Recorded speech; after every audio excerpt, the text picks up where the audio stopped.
দুমাহৰ পূৰ্বে ম্যানমাৰৰ পৰা আহি অসমত প্ৰৱেশ কৰাতে শিৱসাগৰ জিলাৰ গেলেকীৰ নাগালেণ্ড সীমান্তৱৰ্তী বহু অঞ্চলত এতিয়া নগাৰ আগ্ৰাসন বৃদ্ধি পাইছে। বহু সময়ত নগাৰ এনে অতৰ্কিত আগ্ৰাসনত আতংকিত হৈ পৰিছে সীমান্তবাসী। ইয়াৰ মাজতে যোৱা ২৭ এপ্ৰিলত নাগালেণ্ডৰ লংলেং জিলাৰ কেইজনমান চৰকাৰী আৰু প্ৰশাসনিক বিষয়াই জিলাখনৰ নচাং অঞ্চলৰ মাজেদি নগা আৰক্ষীৰ দল এটালৈ প্ৰৱেশ কৰিব বিচাৰে গেলেকীৰ মুগাপাৰা অঞ্চলত। প্ৰায় ১০০জনীয়া দলটিৰ এনে কাৰ্যত সীমান্তত পহৰাৰতা APBNৰ জোৱানে বাধা দিয়ে আৰু ইয়াকে লৈ দুই পক্ষ নিজ নিজ অৱস্থান লৈ সষ্টম হৈ পৰে। এনে পৰিস্থিতিৰ উদ্ভৱে সীমান্তবাসী ৰাইজক আতংকিত কৰি ৰাখিছে। অসম নাগালেণ্ড সীমা বিবাদ দীৰ্ঘদিনীয়া, কিন্তু বিগত প্ৰায় ১.৫ বছৰ ধৰি শিৱসাগৰ জিলাৰ অসম নাগালেণ্ড সীমান্তৱৰ্তী অঞ্চলসমূহত কোনো বিশেষ ঘটনা সংঘটিত হোৱা নাছিল। কিন্তু এই লোকসভা নিৰ্বাচনৰ প্ৰাক মুহূৰ্তৰ পৰা পুনৰ যেন উত্তপ্ত হ'ব ধৰিছে সীমান্তৱৰ্তী অঞ্চলসমূহ। শিৱসাগৰ জিলাৰ গেলেকী বৰহুলা অঞ্চলত লোকসভা নিৰ্বাচনৰ ভোট কেন্দ্ৰ স্থাপনৰ বাবে নাগালেণ্ডৰ লংলে জিলা প্ৰশাসনৰ চেষ্টাৰ পিছত শেহতীয়া এক ঘটনাই সীমান্তবাসী ৰাইজক আতংকিত কৰি তুলিছে। যোৱা ২৭ এপ্ৰিল সোমবাৰে বিয়লি নাগালেণ্ডৰ লংলেং জিলাৰ কেইজনমান চৰকাৰী বিষয়াই নগা আৰক্ষীৰ দল লৈ গেলেকীৰ মুগাপাৰা অঞ্চলত বলপূৰ্বক প্ৰৱেশ কৰিব বিচাৰে। অস্ত্ৰ শস্ত্ৰ সহ অহা প্ৰায় ১১জনীয়া দলটোৱে লংলেঙৰ নচাং অঞ্চলৰ মাজেদি অঞ্চলটোত প্ৰৱেশৰ চেষ্টা চলায়। সীমান্তত পহৰাৰত APBNৰ জোৱানে এই কাৰ্যত বাধা দিয়াত নগা বিষয়াৰ দলটোৱে এয়া আমাৰ মাটি বুলি বলপূৰ্বক প্ৰৱেশ কৰিব বিচাৰে। পৰিস্থিতি এনে পৰ্যায় পাইগৈ যে দুয়োপক্ষই নিজ নিজ অৱস্থান লৈ সষ্টম হৈ পৰে।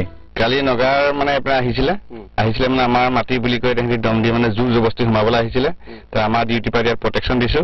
আমি যে কৈছো আমি যাবলৈ দিব নোৱাৰো, গতিকে আমাৰ ওপৰৱালা অফিচাৰ আছে, তেওঁলোকৰ হুকুম লৈহে আমি যাবলৈ দিব পাৰিম, এনেকৈ ইয়াত বাধা দিছো। কিন্তু তেহেঁতি জোৰ জবস্তি মানে সোমাবলৈ বিচাৰিছে। বেটেলিয়ন মানে NAPO আছে, তেহেঁতে বহুত মানুহ আহিছে, তাৰমানে মোটামুটি 100মান মানুহ আহিছে। বন্দুক চন্দুক লৈ আহিছে। পজিশ্যন আমিতো ইয়াত পুৰা পজিশ্যন এলাৰ্টমেণ্ট পজিশ্যন লৈ আছো, কিবা গণ্ডগোল হ'ব বুলি। তেহেঁতিও পজিশ্যন চাৰিওফালে পজিশ্যন লৈ লৈছে।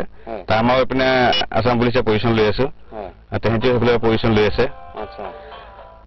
পিছত নগা আৰক্ষীৰ জোৱানকে ধৰি দলটি উভতি যায় যদিও এনে ঘটনাই সীমান্তবাসী ৰাইজক আতংকিত কৰি তুলিছে। ঘটনাৰ খবৰ পোৱাৰ পিছতে শিৱসাগৰ জিলা উপায়ুক্ত, আৰক্ষী অধীক্ষক আৰু প্ৰথম অসম আৰক্ষী বেটেলিয়নৰ কমাণ্ডেণ্ট আবু ছফিয়ান তথা নাজিৰা সীমান্ত দণ্ডাধীশ ঘটনাস্থলীত উপস্থিত হয়। সীমান্তবাসীক যথোপযুক্ত নিৰাপত্তাৰ আশ্বাস দিয়া হয় যদিও ঘটনাৰ পিছৰে পৰা সীমান্তবাসী ৰাইজ আতংকত দিন কটাইছে। মূলতঃ নগাসকল অস্ত্ৰ শস্ত্ৰৰে সজ্জিত হৈ অহাৰ কাৰণেই নিৰাপত্তাহীনতাত দিন কটাবলগীয়া হৈছে সীমান্তবাসী।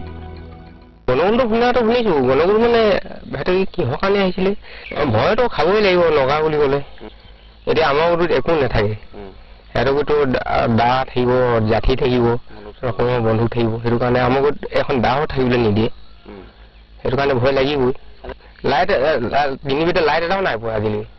উল্লেখ্য যে ইয়াৰ পূৰ্বে ২০০৭ চনত নগা দুষ্কৃতিকাৰীৰ আক্ৰমণত গেলেকীৰ বৰহুলা আৰু সোণাপুৰত 2জন লোকে প্ৰাণ দিবলগীয়া হৈছিল। ইয়াৰ পিছতেই 16 এপ্ৰিলত ভোট কেন্দ্ৰ স্থাপনৰ চেষ্টা আৰু শেহতীয়া এই ঘটনা প্ৰবাহে সীমান্তবাসীৰ নিৰাপত্তাৰ দিশটোক লৈ প্ৰশ্নৰ উদ্ৰেক কৰিছে।